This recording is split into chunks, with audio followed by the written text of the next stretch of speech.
반갑습니다. 사람이 사는 거 보면은 다 제 생긴 대로 살고 생각대로 사는데, 여기 도솔산 화암사 오늘 와보니까 해광 스님이 생긴 대로 집을 지어놓고 성격대로 저를 잘 꾸며놨네요. 요즘 이렇게 꾸며놓고 유지해 가려면은 지금 보통 일이 아닐 텐데, 걱정이 아까 좀 됐는데, 오늘 여기 앉아서 보니까 여러분들 면면이 이렇게 보이니 걱정할 일은 없겠어. 여러분들이 다 신심이 있고 능력이 있으셔서, 그래서 주지스님이 맘 놓고 일을 저지르게 그러겠구만.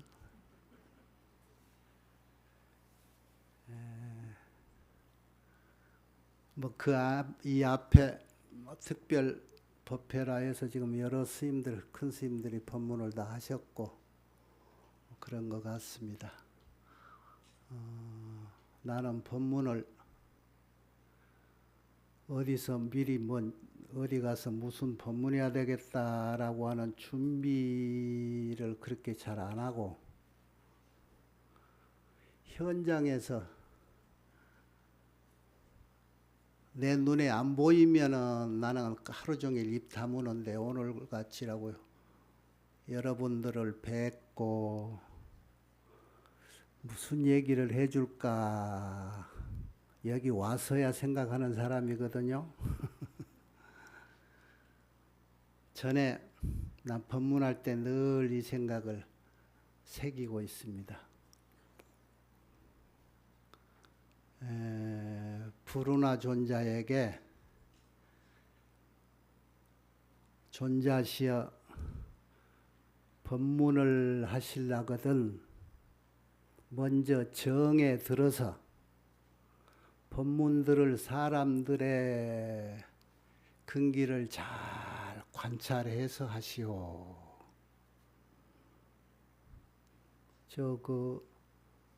문수보살도 피하려고 했던 우리 거사님 있죠, 부처님 당시에.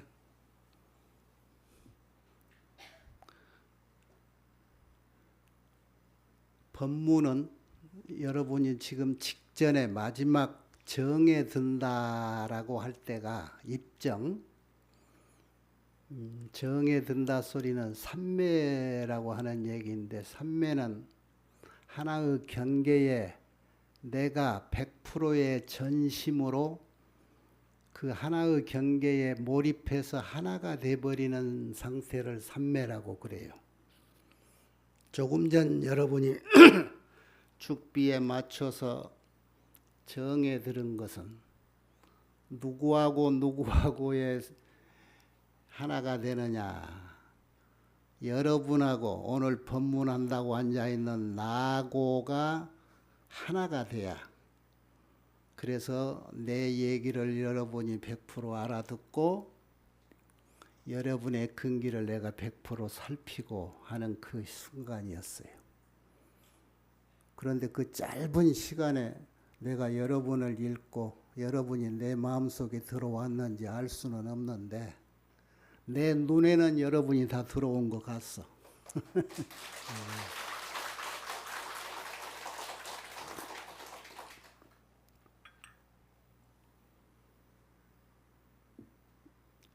불교는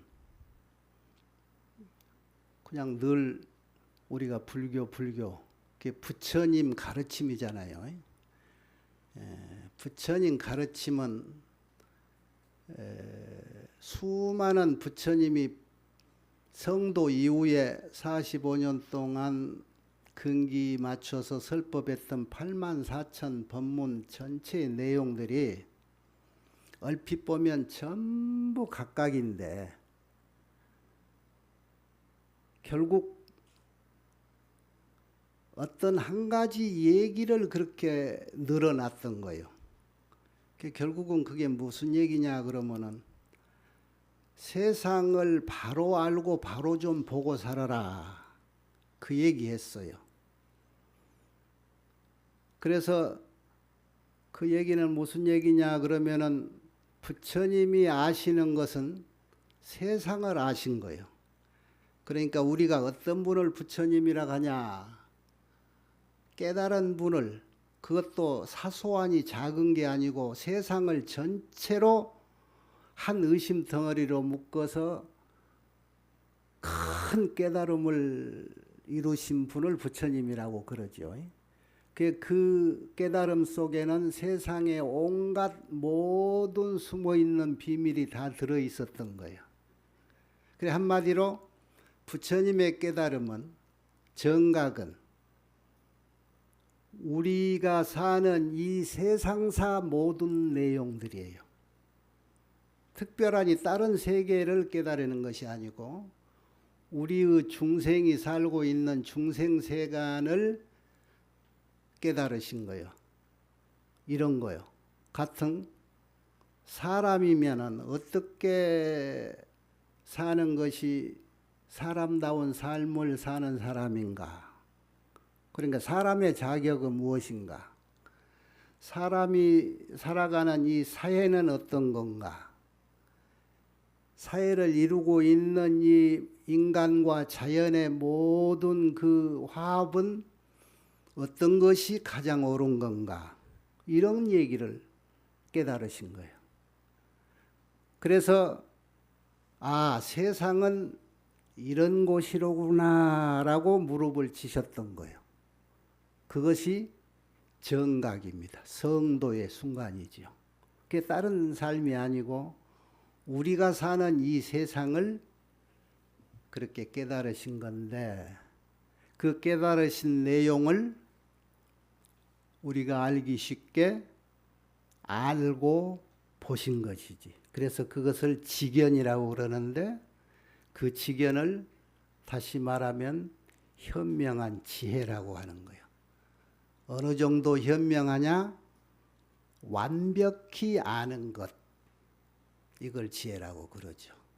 그래서 부처님한테 당시 물었어요. 부처님, 이 세상에 왜 왔어? 내가 가지고 있는 지견을 너희에게 일러주려고. 어떤 식으로? 계시오입해 주기 위해서. 법화경법문 때 들었지요? 계, 열어주었다. 시, 보여준다.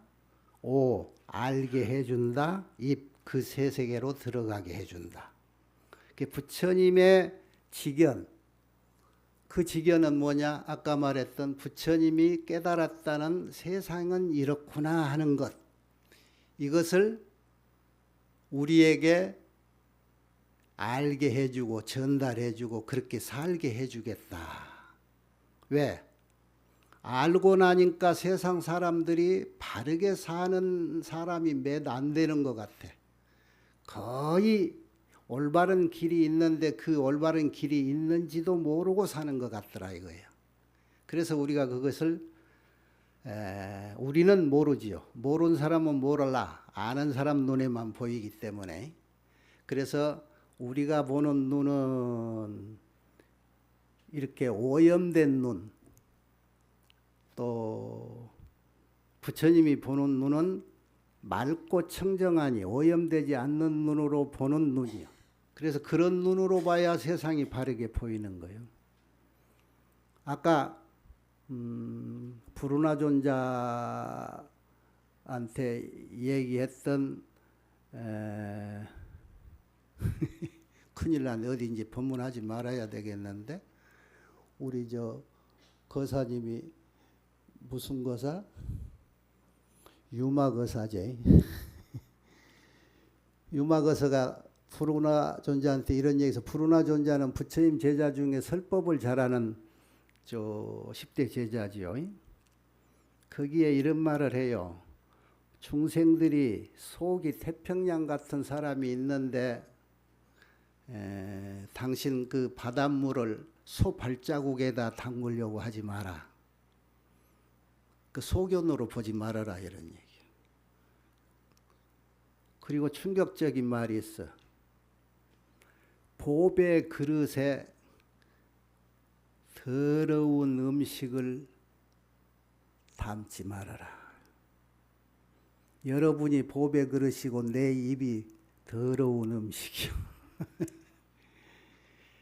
그 번역을 왜 그리 했을까? 조금 깨끗지 않는 것, 그 깨끗한 좋은 그릇에 담으려고 하지 마라. 이 말은 부처님 말씀을 제대로 전달하는 법사가 그 법문을 부처님 말씀을 제대로 알고자 하는 여러분에게 청법 대중에게 제대로 알고 전달해라. 상처 없는 중생의 가슴에 생채기 내지 마라. 부스럼 만들지 마라. 그런 얘기거든. 이런 얘기를 어디 법문 초청 받아서 무슨 얘기를 해야지 하려고 할 때마다 이 대목을 내가 늘 생각을 한단 말이야.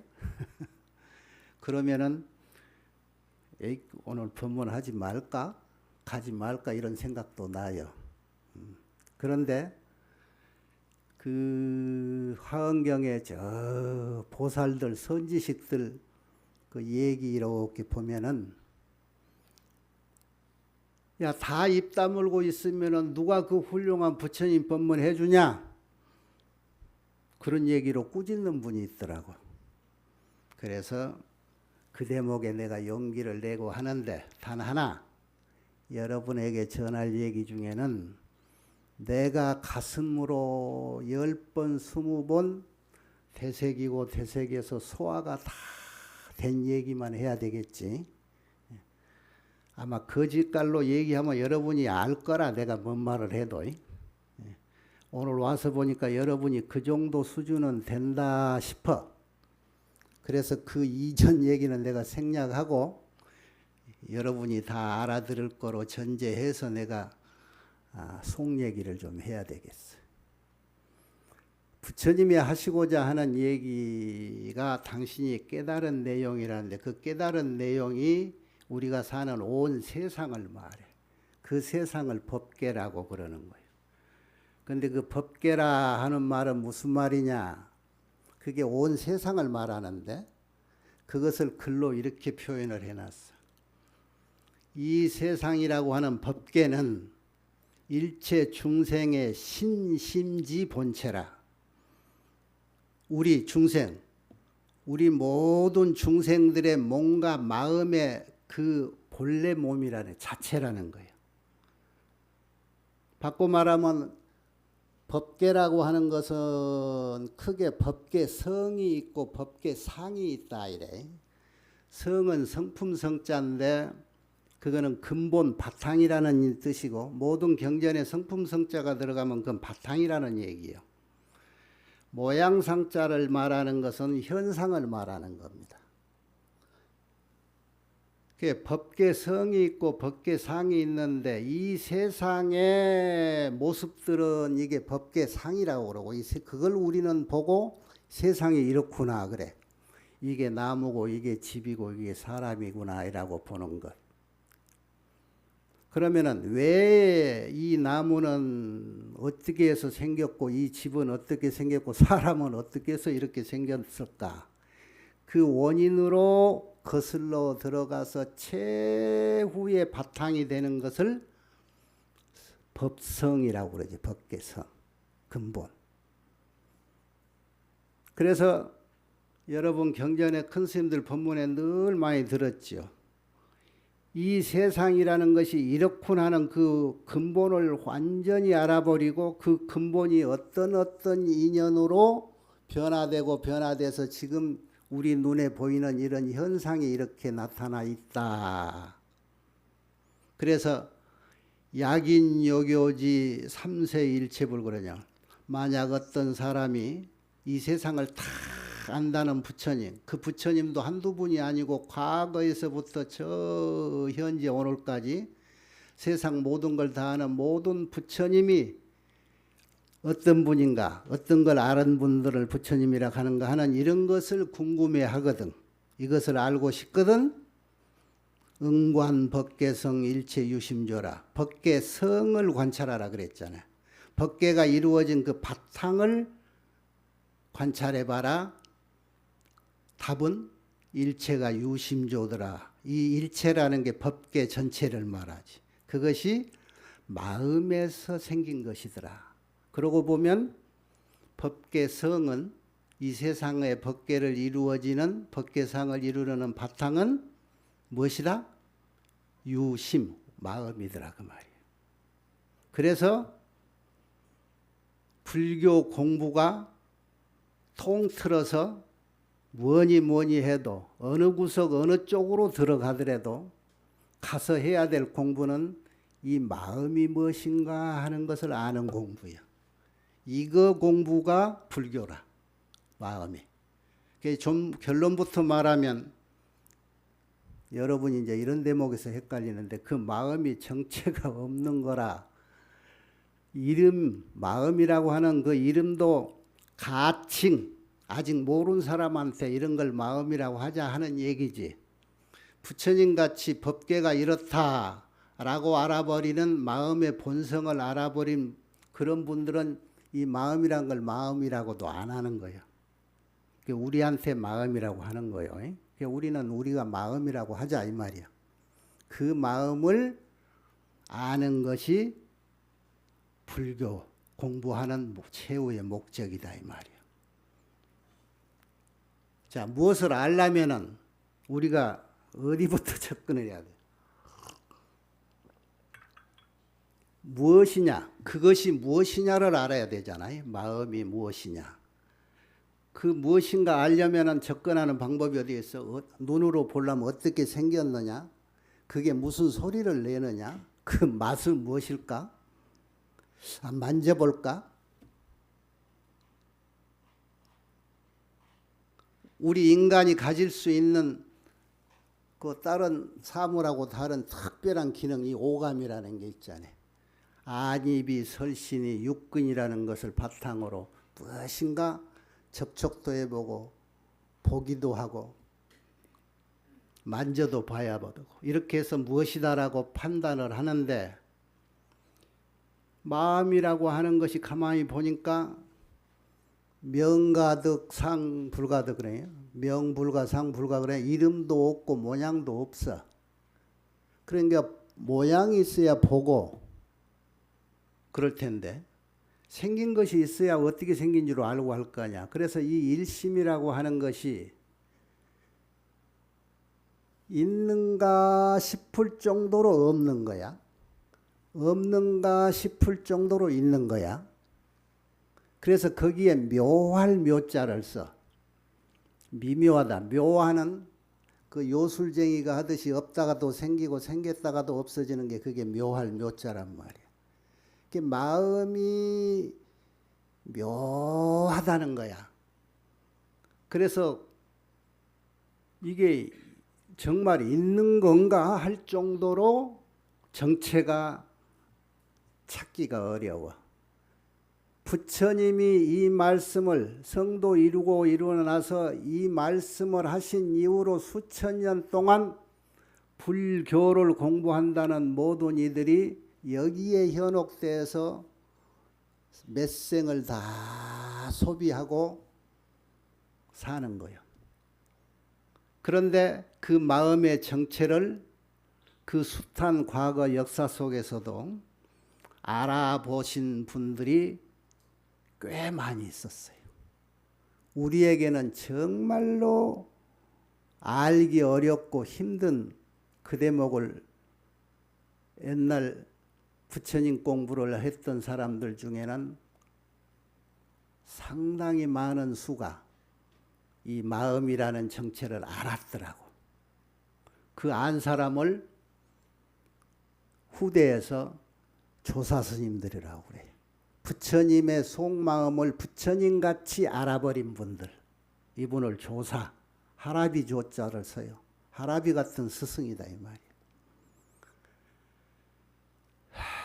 오늘 내가 여러분에게 그 드물게 알았다는 마음이라는 것을 여러분한테 배워주고 싶은데 그 볼 수 있는 눈들이 다 있지요? 세상의 바탕이 된다라고 하는 마음의 정체를 우리에게 일러주려고 조사선생들이 이제 또 부처님을 한 단계 지나서 조사선생들이 이렇게들 얘기들 많이 해놨어. 이 마음이라고 하는 것은 뭐라고 모양을 설명하기도 그렇고 그런데 일단 이 마음이 세상을 만든 건 맞다. 그래서 이 마음의 정체가 먼저 얘기하자고 보면 이 세상보다 크고 이 세상 구석구석에 이 마음이 속해지 않은 것이 하나도 없고 그런 거예요. 그래서 이 천지를 뒤엎기도 하고 천지를 감쌀 만큼 그보다 더 크기도 하면서 작기로 말하면 이 마음이 스미지 않은 곳은 하나도 없고 이렇게 마음을 이 범주를 잡아보는 거예요. 이렇게 설명을 해놨어. 유일물어차 한 물건이 여기에 있으니 이것이 온 세상을 다 만들기도 하고 뒤엎기도 하고 우리 중생의 가슴에도 다 있고 근데 찾아보려면 쉽게 눈에 띄지가 않고 이런 거다. 그래서 그 한 물건이 여기 있다라고 하는 그 한 물건이라고 하는 그 말도 가칭이다. 그것이 물건이라고 할 수도 해도 될까 말까 아니면 그게 하나일까 말까 뭐라고 이름 붙이기다 어려울 묘한 거더라 이 말이야. 이제 여기서 여러분이 자칫 그 부처님 대승경전에는 경전에 이런 말들 나오죠. 여러분 독송할 때 보면 부처님이 아신 대로 이 마음의 정체를 제대로 바로 일러 주었을 때 자칫 그거가 소화시킬 수 있는 능력 없는 사람이 잘못 듣고 아니면 잘못 봤을 때는 여러분 머리가 정상이 아닐 것이다. 미칠 것이다 그랬어. 지금 이쯤 되면 여러분 미치기 직전이죠. 이 마음이 뭔가 할 정도. 이렇게 돼야 돼. 법계 아까 말해서 이 세계라고 하는 것이 법계 요즘 말하면 우주를 말하는 거야. 이 자연 속에는 우리 자연을 의존하고 사는 우리 인간도 다 포함되어 있지요. 이 세계가 그 바탕이 아까 말하면 법계성이라고 하는 것이 마음이라는 거야. 이 마음이 세상을 만들었대. 이것을 유식종에서는 삼계유식이라 일체 유심조 할 때 심자에다가 식자 붙여가지고 알식자 일체유식이라 하는데 그 식 중에 제일 대장이 아레아식이라고 해서 8식 그러지요. 그 아레아식이라고 하는 말을 한문으로 번역하면은 아자는 없을 무자라고 하는 것 레아는 그게 부족이 의지처라고 하는 말이에요. 의지처. 모든 것들이 의지하는 곳 이것이 레아라. 그런데 아래야 그러면은 모든 의지할 곳이 없어지는 걸 말하거든. 그런데 이것을 왜 그렇게 말하냐면은 아레아식이라는 것을 함장식이라고 그래요. 모든 종자가 이렇게 들어있는 창고다. 그럼 그 종자가 뭐냐? 법계를 이루는 삼라만상을 이루는 모든 각각의 종자가 거기에 다 들어있는 거야.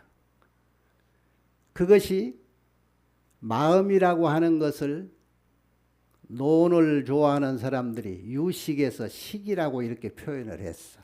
그러니까 팔식을 우리가 마음이라고 이렇게 판단을 해도 돼요. 그러니까 우리의 마음은 세상 모든 거 아까 말했죠. 법계는 중생의 신심의 본체라고. 그러니까 이 세상 전체를 나무면 나무 종자, 무슨 뭐 풀이면 풀 종자, 쌀이면 쌀 종자, 각 종자가 여기에 다 함장되어 있다가 그 조건이 딱 맞는 날씨가 따뜻해지든가 비가 적당하다든가 하면은 거기에 맞는 종자가 싹을 터요. 인연의 조건으로 인해서 그 종자가 함장돼 있는 종자가 싹을 터서 그것이 삼라만상을 이루어지는 것이, 그래서 그것이 이 세상이 된 거예요. 그래서 이 세상은 내 마음에 표현된 것들이라. 다시 그렇다는 그 마음은 최초에 우리가 이렇게 이제 알아가 봅시다. 우리가 세상을 보고 느끼고 오감을 통해서도 판단하고 하는 것들이 그냥 내 마음인 것 같아. 그죠? 내가 지금 60년, 70년을 넘게 살아도 이것으로 판단하고 이것으로 세상을 살아왔는데 실제로 내가 한 번도 보고 만져본 적은 없어. 그런데 그것이 내 것 같기는 하단 말이야. 자, 그런데 내가 보고 듣는 내 마음인데 내가 본 것들이 바르게 보고 바르게 들었을까? 의문스럽지? 그렇다면 세상 모든 것은 내가 다 알아야 되는데 내가 내 스스로를 판단해봐도 세상사를 아는 것이 몇 개 안 될 것 같아. 따지고 보면 단 한 개도 제대로 안 게 없어. 이게 뭘까? 부처님의 지견하고 내 지견은 이렇게 차이가 있네. 그래서 부처님 지견하고 내 지견을 이렇게 분석을 해보는데 다행스럽게 조사 스님들이 아주 갈래를 잘 잡아놨어요. 내 지견은 중생심이라고 한다. 중생심은 한마디로 오염된 거다. 예를 들면 본래의 자성자리가 아니다. 자성자리에 뭔가 티가 묻었어. 오염된 거야. 그래 자성자리의 본래 모습을 오염되지 않는 모습, 그래서 청정한 모습이다 그랬어. 청정은 그 어떤 것도 때가 끼지 않는 것을 청정이라고 그래. 그래서 우리의 마음의 본래 자리는 청정하다 하더라. 그 어떤 것도 끼지 않았어. 그 자리는 인과도 없고 너와 나의 차별도 없고 분별도 없어. 흑과 백도 없다. 청정은 흑과 백이 끼었으면 그건 오염된 거예요. 마치 티 하나 없이 깨끗하게 닦여진 거울과 같아. 그래서 그 기능이, 청정한 마음이라는 그 기능이 마치 거울도 기능이 있듯이, 거울이라는 게, 깨끗한 거울은 뭔가 거기에 조건이 비추면 비춘 대로 나타나요. 그 거울의 기능은 조건이 좋다 나쁘다 분별을 안 해요. 흑이면 흑, 백이면 백 그대로 비춰져. 우리의 마음자리도 그래. 여러분이 가지고 있는 마음도 처음에는 오는 대로 비췄을 뿐이야. 그렇게 판단하고. 그런데 여러분은 지금 그렇지 않지요. 저 사람이 이런 말 하면은 그런 말이구나 이렇게 하면 되는데 자가 저런 말을 할 때는 무슨 꿍꿍이가 있을까 이렇게 받아들이죠. 벌써 오염돼서 그래. 부처님은 그렇게 받아들이질 않는 거예요. 우리가 오염되기 전에 청정한 마음을 가지고 있을 때는 절대 그렇게 받아들이질 않았어. 그런데 이것이 오염이 됐는데 우리 중생은 다 오염된 중생심이야. 그 중생심은 오염된 걸 염이라고 그러고 오염되지 않는 것을 진이라고 그러잖아요. 오염된 걸 망이라고 합시다. 진과 망, 참과 거짓이 섞여버렸다 이 말이야. 그런데 우리가 오염되기 전에, 섞이기 전에 참 마음을 진여라고 그러고, 진여는 참과 똑같다 이 소리거든.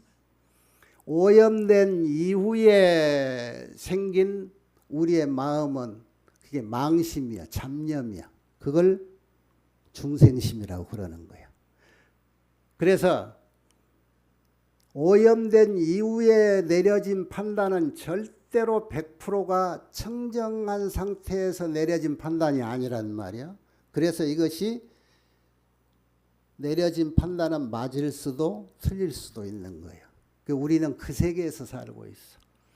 우리는 벌써 오염이 한참 된 뒤에 전생 몇 전생에서부터 금생에 태어날 때부터 엄마 아버지를 아무개로 두고 산다 태어났다라고 하는 태어날 때 오염이 한참 된 뒤에 그 오염된 상태에서 태어났단 말이야. 그래서 우리는 태어나면서부터 차별 세계에서 살고 오염된 세계에서 살아. 그리고 세상 보는 것도 오염된 눈으로 보고 오염된 귀로 듣는 거예요. 그래서 그것이 하나도 옳다고 장담할 수가 없는 세계라.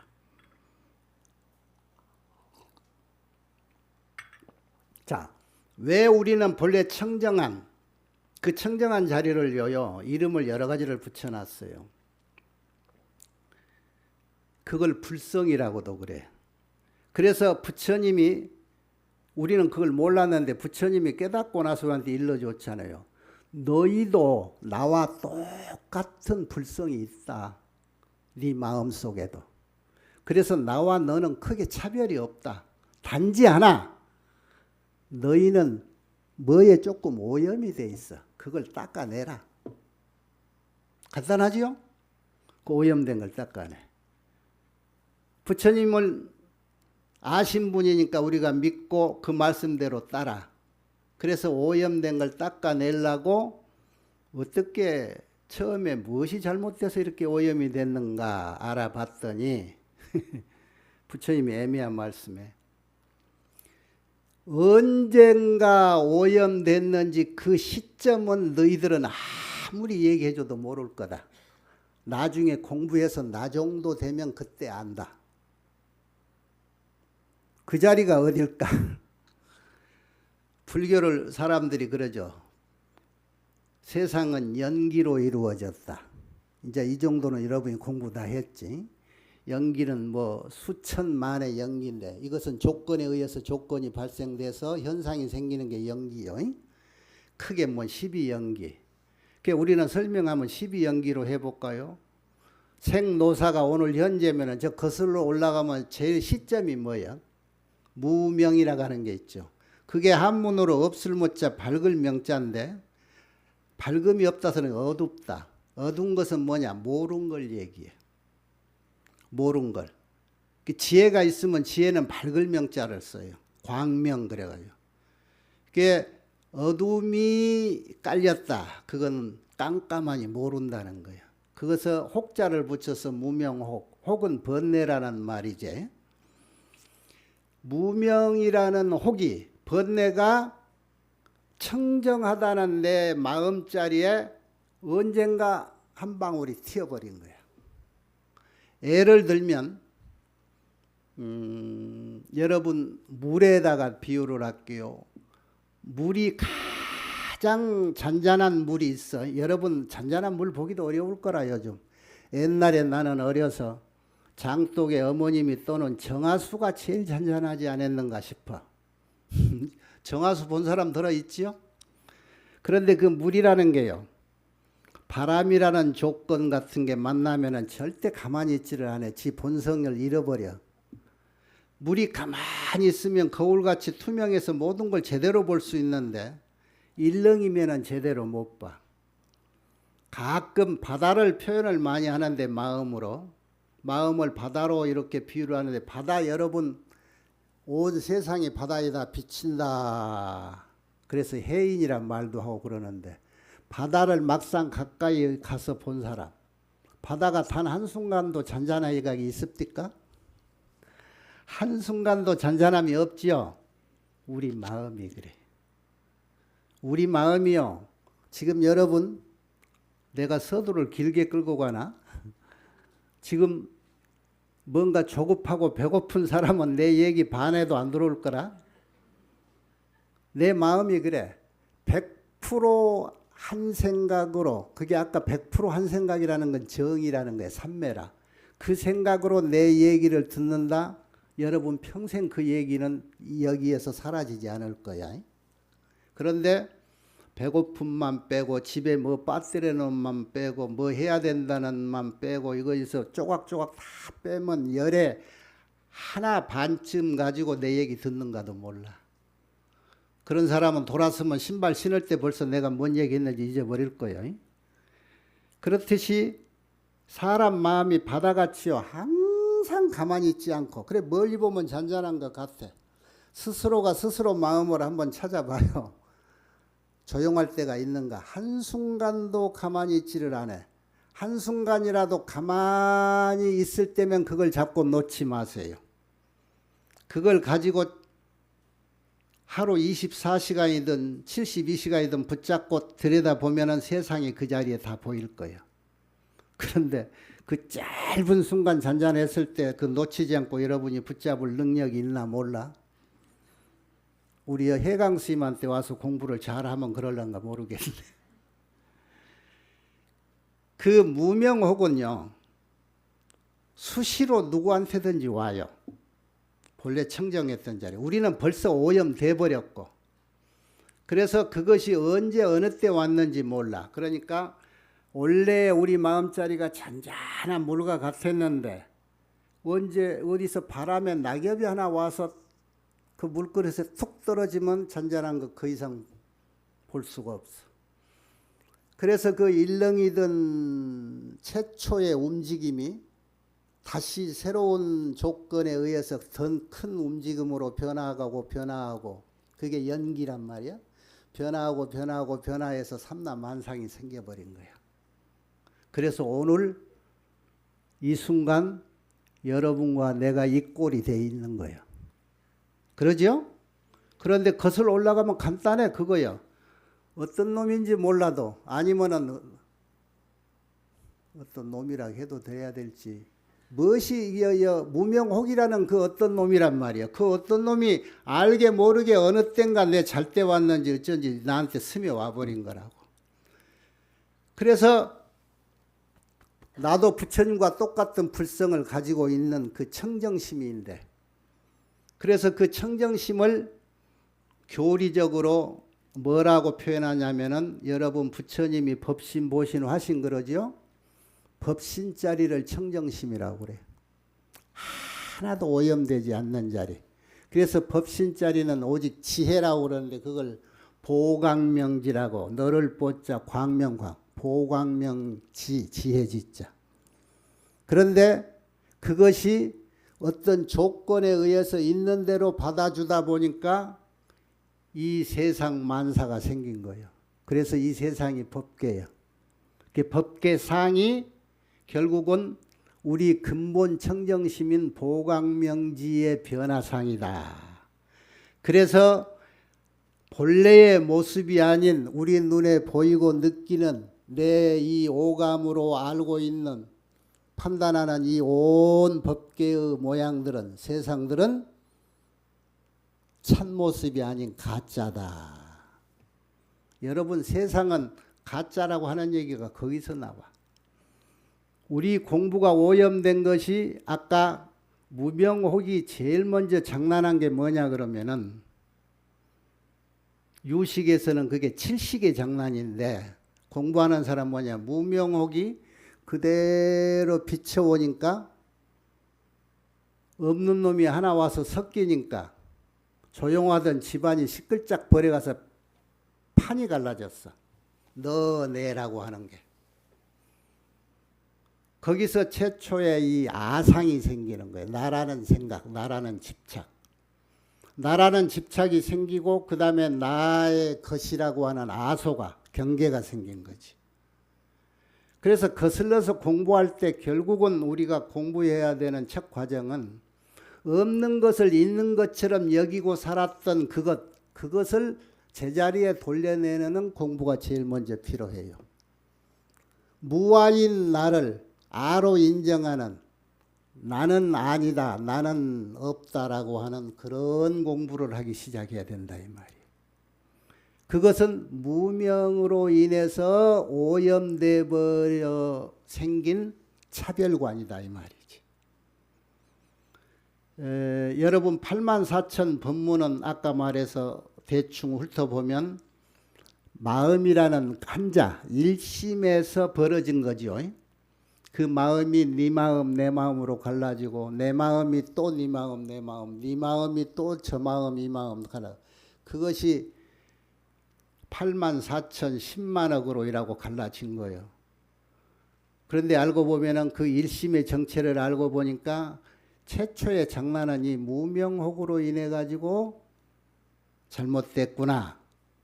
그랬듯이 결국은 하나의 정체는 이 일심인데, 그것을 부처님이 이렇게 45년 8만 4천 법문을 해놓고도 말로는 내가 속에 있는 얘기를 다 해줄 수가 없는 경우가 많아. 우리가 사는 이 세상이 태어날 때부터 인지하고 있는 게 뭐냐? 상대적이야. 세상은 흑백 논리로서 되어 있어. 내가 있으니까 너가 있다라고 하는 상대적으로 모든 것이 이루어져 있단 말이지. 그런데 부처님이 하시는 깨달은 내용은 무생질이라 결국은 상대가 없는 이치를 깨달았어. 이 세상은 청정해서 상대가 없는 거야. 피아가. 그런데 상대가 없는 이치를 상대만 있는 세상에서 알려주려고 하니까 이게 힘이 드는 거예요. 부처님도 고심했어요. 왜? 우리의 언어라고 하는 것은 상대가 있는 세상에서 만들어진 언어인데, 우리의 말과 표현으로는 상대가 없는 저 진리를 얘기하기가 상당히 어려움이 있다 이 말이지. 그래서 이런 말이 있어. 우리 말 중에 제일 어려운 게 옛날에 배웠던 거. 예, 아니요. 예, 아니요를 같은 한 현상에 쓸 수 있느냐 이 말이지. 그런데 불교는 그 얘기를 하고 있는 거야. 아까 없는 것 같다. 그런데 해보면 있다. 봐요. 거울이 없잖아. 아무것도 없는데 뭐가 오면 있어. 없다가도 조건이 나타나면 반응이 생긴다는 말이야. 이게 묘하다고. 그래서 이 묘한 상태를 교리적으로는 공하다. 그래서 빌공자를 써요. 그것이 상당히 맞아요. 이 허공도 빌공자를 쓰거든. 허자도 텅 비었다 이 말이야. 그런데 허공이 비었느냐? 비행기 지나가도 바람이 맞고 에너지가 있고, 가만히 있을 때는 없는 것 같은데 뭔가 조건이 생기면 거기에 반응이 일어나. 그래서 이거는 없는 게 아니구나. 그 상태를 공하다. 그래서 마음의 상태도 공하다. 교리적으로. 여러분 경전 볼 때 그런 대목을 알아야 돼. 그리고 이 같은 내용으로 진여가 공하다, 청정하다는 참모습, 그게 성품 성자를 말하고 마음 심자를 말하고, 그게 부처 불자를 말하고, 도인이라고 할 때 도자를 말하고, 참선한다고 할 때 선자를 말하는, 그거 다 같은 말이에요. 거기에서 유식종에서 유식이라고 하는 말, 다 같은 말이에요. 이게 일심을 얘기하는 거예요. 그 자리를 차고 들어야 되는데 오염된 것 때문에 제대로 못 보고 못 들으니까 우리의 공부는 뭐냐? 이 오염을 없애라. 오염이 뭐부터 시작됐느냐? 상대에서부터 시작되더라. 없는 것이 있다라고 인정할 때부터 세상 만사가 천갈래 만갈래 갈라지더라. 그래. 아까 얘기로 부처님도 우리의 현재 생멸의 세계에서 무생멸의 세계 이치를 일러주기 위해 얘기를 하다 보니까 이렇게 말이 많아졌는데, 말을 안 해도 알아듣지 하고 하는 알아듣는 사람이 있어. 그런 교리법이 또 있는데 그건 뭐냐? 그거를 밀교라고 그래. 밀교. 이것도 대승불교예요. 대승불교에서 다란이 여러분 애우죠? 다란이기도 하지요. 그 다란이라는 것은 엄청난 언어와 사고가 뜻이 함축되어 있는 간단한 말이야. 8만 4천 부처님 법문을 글자 하나로 이렇게 함축한 말이 있어요. 뭔지 줄 알아요? 옴자는 아니고, 옴도 비슷해. 아자야. 여기요 아미탑을 써놨대. 여기 아까 나 절할 때 보니 아미탑을 할 때 이 아자도 아예요. 이 글자의 의미가 있는 게 아니고 발음에 아의 문제가 있어. 아가 모든 글자의 자모의 왕이라. 글자의 어머니 중에 왕이야. 84,000법문. 저 화엄경에도 자모가 있는데 42자 자모가 있고, 문수 오자경에 보면은 문수 오자가 뭐냐면은 아라파자나, 모든 자모 중에 이 5자가 대표고, 그 5자 중에 첫자 아자가 대표인데, 이 아라고 하는 뜻은 84,000법문의 모든 뜻이 함축되어 있다. 여러분 그냥 게으르고 경전 읽고 뭐 어쩌고 하기 싫거든 그냥 그러고 있으면 돼. 그러고. 그 쪽에가 하은경이 들었고 금강경이 들었고 법화경이 들었고 84,000이 다 들어있다는 그게 진언이야. 그게 불교 부처님은 이제 이런 방법까지 동원해서 이 일심의 정체를 알려주려고 해. 자, 이것을 여러 조사스님들 얘기하고 내가 여러분들한테 지금 요 얘기했다 저 얘기했다는데 결국은 한 얘기인데 왜 내가 이 얘기가 이쪽 저쪽 왔다 갔다 할까? 보니까 저쪽 사람 이쪽 사람 이쪽 사람 전부 눈이 달라. 머릿속에 생각이 지금 다른 것 같아서 하나씩 심어주려고 하는 거예요. 자기 거 아니거든 듣지 말아도 돼. 최근이 아니라 요즘까지 조사 스님들이, 조사 스님 아까 얘기했죠. 어떤 분이라고? 부처님법을 부처님같이 알아버린 분. 그 조사 스님들이 남겨놓은 어록들을 이렇게 살펴보면 내근기야. 여러분 근기가 아니고. 내근기로 볼 때 가장 간단 명료하게 지금까지 내가 한 얘기를 마음의 정체는 이런 거구나라고 설명해 놓은 분이 있었어. 육조 스님. 육조 스님이 세상의 이치를 깨닫는 순간 읊은 말씀이야. 그거 한번 들어볼래요? 하기자성이 본자 청정일이요. 하기자성 그런데 그거는 뭐 기약 무슨 기약에 내가 자기 성품이라는 자성이거든. 내 자성이 이런 줄을 내가 왜 그렇게 몰랐을까 이런 뜻인데 본자 청정이다. 내 자성짜리나 내 자기 성품은 본래 스스로 청정했다. 아까 그 말 맞지요? 오염되지 않았다. 하기자성 본불생멸이라. 내 자성은 본래 불생멸, 생멸이 없었다. 이거저것이 없었다. 분별이 없었다. 맞지요? 하기자성 본자 구족이라. 내 마음자리는 본래 스스로 구족. 아까 마음자리 함장식이라겠죠. 모든 종자를 다 갖추고 있다. 그거요. 구족. 모든 걸 다 갖추고 있다. 그렇기 때문에 뭐든지 나타나면은 거기서 반응이 오지. 그 다음에 하기자성은 본불동요. 움직임이 없다. 그냥 가만히 있는데 괜히 와서 건드니까 집에 가만히 있는데 아부한다고 잘못 건드려서 은소리 하다가 밥도 못 얻어먹고 쫓겨난 사람. 원래 우리 자성은 본래 자리 가만히 있어. 가만히 있는데 곁에서 무엇이 자꾸 건드는 거지. 거기에 반응이 없으면 수행할 때 여러분이 이런 공부를 깊이 들어가면은 반응이 점점 적어져. 이게 젊은 사람은 쉽지 않아요. 감정이 막 크게 동요를 많이 하니까. 여러분 조금 전에 이 사람 중에 절에서 쓰는 사물 있지요? 사물 중에 하나가 북인데 북소리 듣고 가슴 안 뛰는 사람 하나도 없지요. 막 북소리 따라서 가슴이 울렁거리고 다 그러잖아요. 이게 인간의 정상인데 그 약점을 이용해서 이 북 만든 거예요. 그런데 수행을 하다 보면은 이 스님들이 공부를 이렇게 해야 돼. 오직 못난 놈이 귀신한테 내 속마음 들키냐? 내 마음은 누구도 몰라.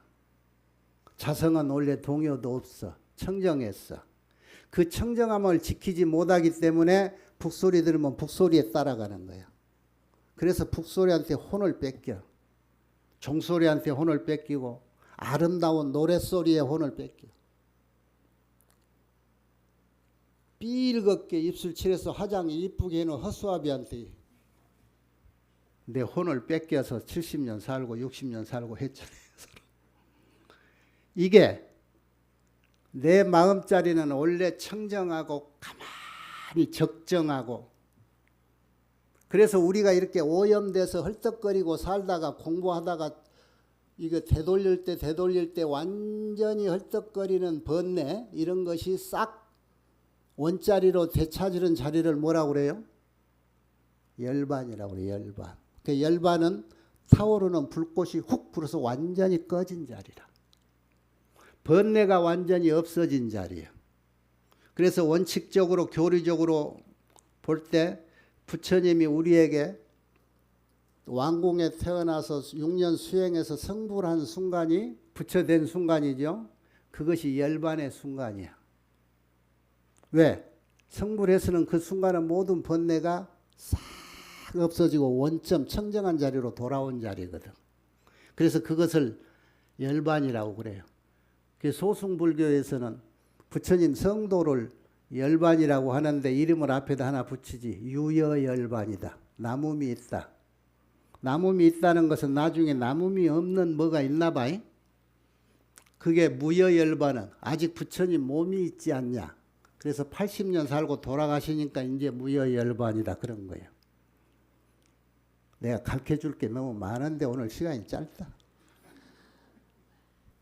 그 육조수의 마지막 본불동요요 해놓고 또 하나 학이자성이 능생만법이라. 이건 애견된 거지. 능이 만법을 생한다. 발생한다. 본자 구족이 있기 때문에 능생만법인 거예요. 본래 모든 걸 가지고 있기 때문에 그 모든 것을 다 만들어낼 수가 있어. 우리의 마음자리는 세상에 그 어떤 것도 다 만들어낼 수 있는 종자를 다 가지고 있기 때문에 그 상황만, 그 조건만 된다면 그 어떤 것도 다 만들어내.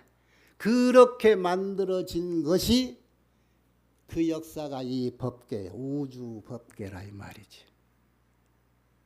그래서 우리가 이렇게 흐트러진 진짜의 모습이 한 개도 없는 이런 허상 속에서 일하고 살면서 정말로 내가 단 하나를 알아도 제대로 알겠다라고 나답게 살겠다라고 해서 내의 본 모습이 무엇인가 해서 찾자.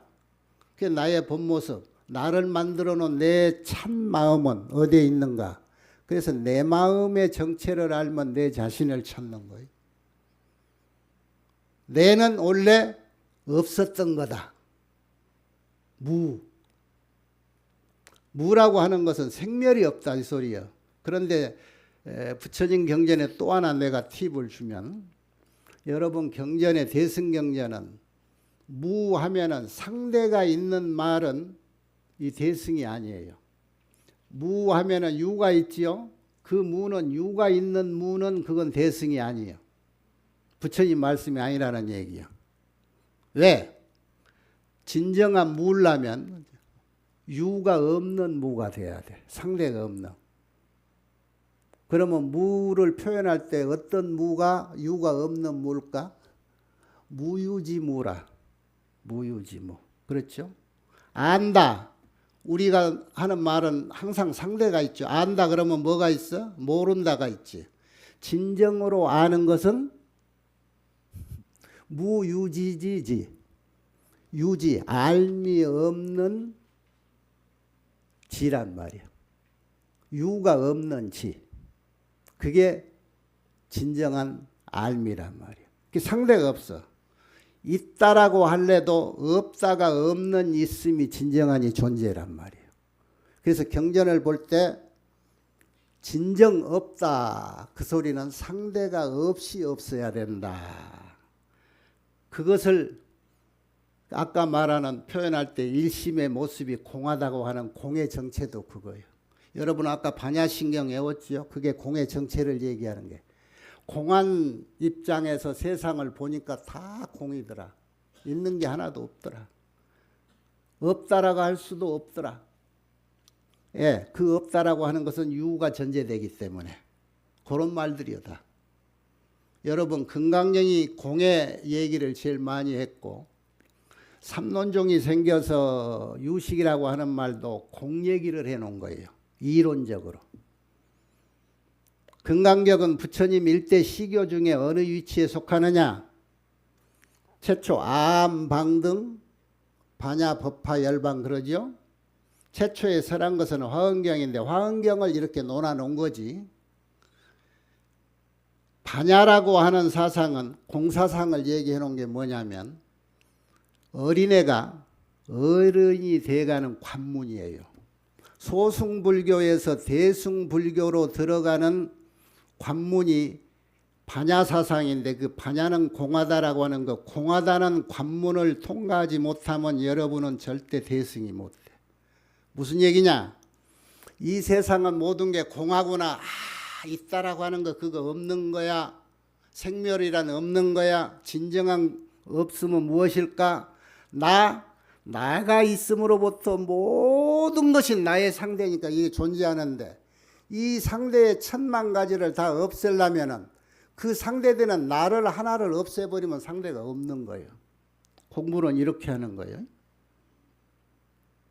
이렇게 없다라고 하는 그 관문이 내가 충분히 이해되고 소화돼야 대승의 보살심이 생기는 거예요.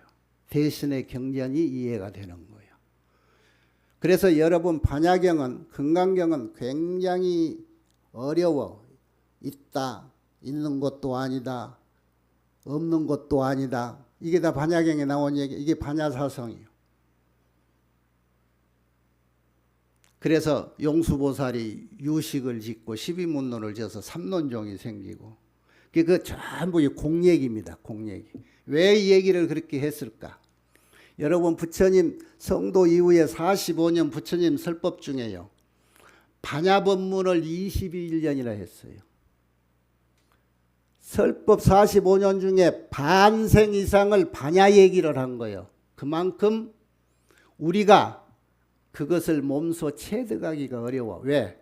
우리는 상대적으로 존재했고 상대적으로 이해하고 살았어. 그래서 내가 존재하고 내가 있음으로 인해서 내 것이 있어야 되고 부처님이 아시는 이치가 절대로 니도 없고 니 것도 없다라고 하는 것이 진정한 진리인데 너무나 오랫동안 거기에 오염되고 습관되고 해놔서 그 습을 버리기가 어려웠던 거야. 그래서 끝없이 설명을 하고 너가 없고 너가 없으므로 너의 것도 없느니라. 원래의 청정한 마음이라고 하는 것이 그 무명혹이라고 하는 그 죽일 놈이 오염시켜서 세상이 이렇게 돼버렸다. 그거 네 것 아니다.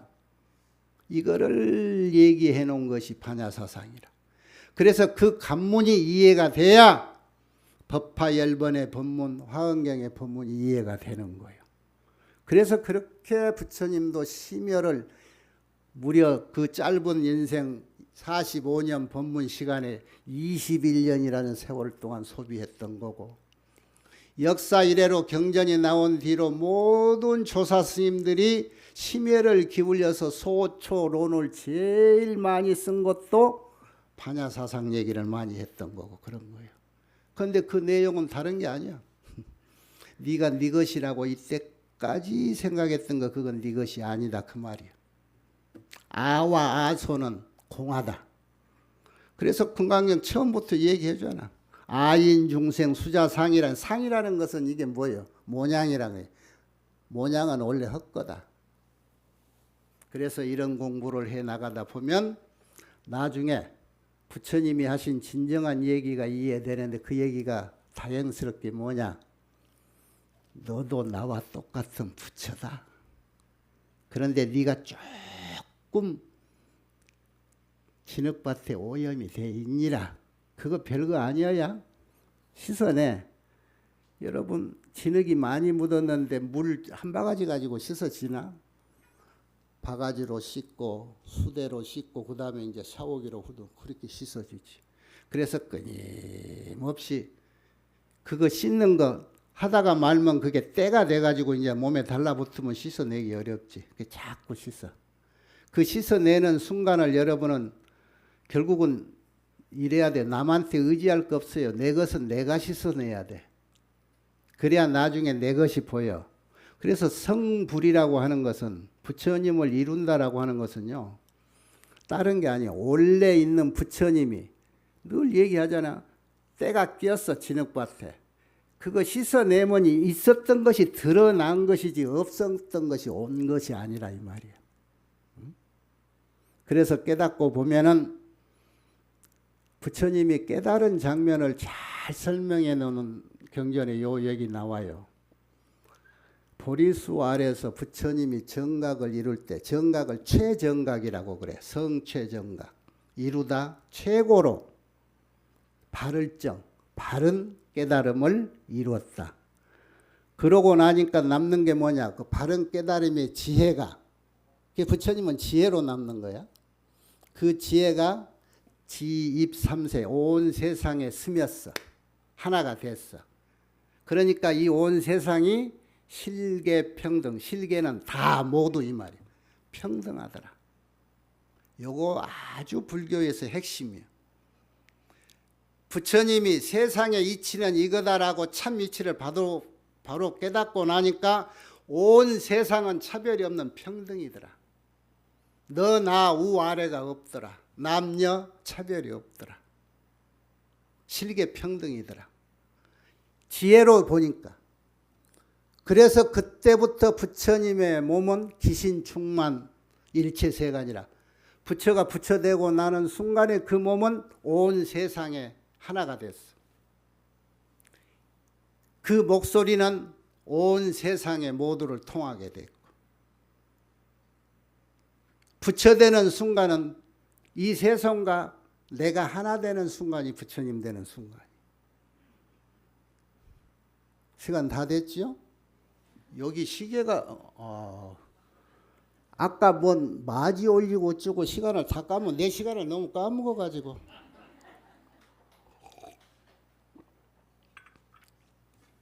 한 가지만 더 얘기하고. 언제 올지 모르니까 내일 죽으면 또 못 만나고 그러잖아. 마음, 자기 마음은 내다 그러니까 내 자신을 아는 것도 이제 내 마음 밝히는 거예요. 그 공부하면 부처 되는 거고. 그러면 또 하나, 우리는 부처를 왜 돼야 될까? 부처가 돼야 될까? 왜? 부처가. 그거 까먹었죠? 그냥 부처 되려고 남이 우찌가 부처님 돼야 되겠다 했는데 부처 왜 돼야 되지? 부처님이 돼야 될 이유가 있어요. 그것만 내가 일러줄게. 1분만. 부처님은 부처가 왜 되냐? 여러분 최초의 절에 와가지고 이 공부를 좀 해봐야지 할 때 그것을 뭐라고 그러냐면 발심이라고 그래. 마음을 바랬다. 마음을 냈다. 어떤 마음이냐? 안욕따라 삼맥삼보리심을 냈다. 안욕따라 삼맥삼보리심은 뭐냐? 그게 부처 마음이야. 부처님이 되겠다라고 마음을 내는 거, 그게 발심이라. 그랬으면 부처가 돼야 되죠. 그게 물어. 고식 공부하겠다 그러는데 고식 공부 왜 할래? 판검사 돼. 판검사 돼서 뭐 할래? 잘 먹고 잘 살라고요. 이러면 아라한에서 끝나. 잘 먹고 잘 사는 경지는 아라한에서 끝나는데, 자, 이 세상에 경전에 이런 말이 있어. 이 우주 법계 온 세상에는 오직 보현행만 존재하느니라. 보현행. 보현은 보현보살이죠. 보현보살의 행위만 있대, 이 세계는. 그래서 삼세 제불이 보현보살께 예배한다. 부처님이 보현보살에게 큰절해. 요 이치를 알아야 돼. 우리가 발심해서 부처가 되려고 하는 것은 세상 사람들이 부처의 경지에서 보는 세상의 이치를 모르고 너무나 엉터리로 살고 있어. 그래서 그 세상 사람들에게 부처님이 경지를 일러주고 싶은 거야. 그런데 그 경지가 말로는 안 돼. 예를 들어서 부처님은 중생을 도와주고 싶다는 건데, 도와줌이 여러분 어디 가서 도와준다고 해서 말로만 이럽시다 하는데 안 가지요. 뭘 줘야 돼. 배고픈 사람에게 먹을 걸 줘야 되고, 돈 필요한 사람은 돈 줘야 되고, 짝꿍이 필요한 사람은 짝꿍을 줘야 되고 다 그랬네. 중생이 필요한 것을 줄 수 있는 사람, 그리고 그것을 주려고 하는 마음을 먹은 사람, 그리고 그것을 주고 사는 사람. 주고 사는 사람이 돼야 돼. 그런데 준다는 것, 베푼다는 것은 내가 능력이 없으면 못 베풀어. 그러지요? 도솔사나 화엄사가 불사한다는데 저 스님 고생하는 거 보면 좀 줘야 되는데 줄 게 없어. 그러니까 몸으로 때우자. 그래가지고 여기 봉사하는 사람이 꽤 있다며요. 그 좋은 일이야. 몸으로 때워야 되는데 그것도 한계가 있지. 자, 남에게 베푸는 일을 하는 사람을 뭐라고 그래요? 보살. 보살이 행위하는 걸 보현행, 보살행 그래요. 자, 남에게 베풀고 도와줘야 되는데 내게 그런 능력이 없어. 그래서 그 능력을 키워야 되겠다 라고 생각하고 능력 키우는 공부를 해서 그 능력을 완성시키는 단계가 부처되는 자리야. 부처라고 하는 자리는 내 원래 자리 모든 능력이 법계를 만들고도 남을 수 있는 종자 능력이 있으니까 얼마나 큰 능력이야. 그 능력을 회복하는 자리인데 그 능력이면은 삼계 중생들을 다 제도할 수가 있는 줄 수 있는 내 능력이에요. 물질이면 물질, 정신이면 정신적으로 그 모든 것을 다 완벽히 갖출 수 있는 그리고 그 갖춘 상태가 정각자리라 이 말이에요. 부처님 자리야. 그래서 부처님이 되고자 하는 목적 나는 부처가 되어서 그 능력을 모든 중생에게 베풀기 위함이다. 그 베푸는 행위가 보살행위다. 그래서 결론은 나는 보살이 되기 위해서 부처가 된다. 여기 아무개 보살은 다 부처가 돼서 보살 노릇하고 있는 중이야 여러분. 그냥 보살님 스님들이 그러고 부르가니 부처 된 줄 벌써 알아보고 우리 불교 공부는 보살이 되기 위한 공부입니다. 그래서 여러분은 지름길이 어디 가서도 눈에 띄면 도와주고 싶은데 이거 저 공과금 줄 돈인데 싶어도 기회는 그때가 제일 싸게 빚 갚는 거라 생각하고 줘버려. 그러면 그 돈 분명히 신랑이 주더니 누가 또 줄 거야. 그렇게 해서 빚을 갚다 보고 그 마음 변치 않으면 7년 가지 않아서 여러분 빚 다 갚을 거예요. 그러면 자유인이 돼. 이제는 진정한 보살이 되는 거예요. 보살행만이 이 세상에 존재합니다. 그리고 이 세상에 그런 보살행만이 존재해야 전쟁이 없고 기근이 없고 행복해요.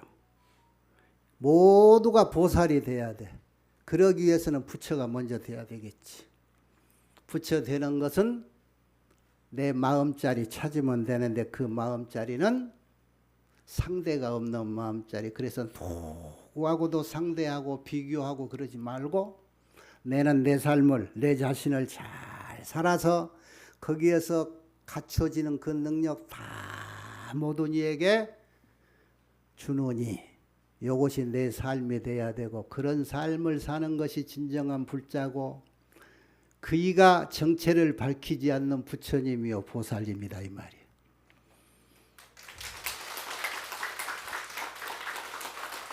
나무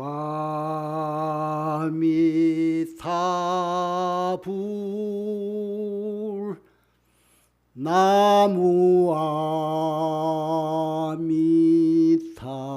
아미타불 부처님께 귀합니다.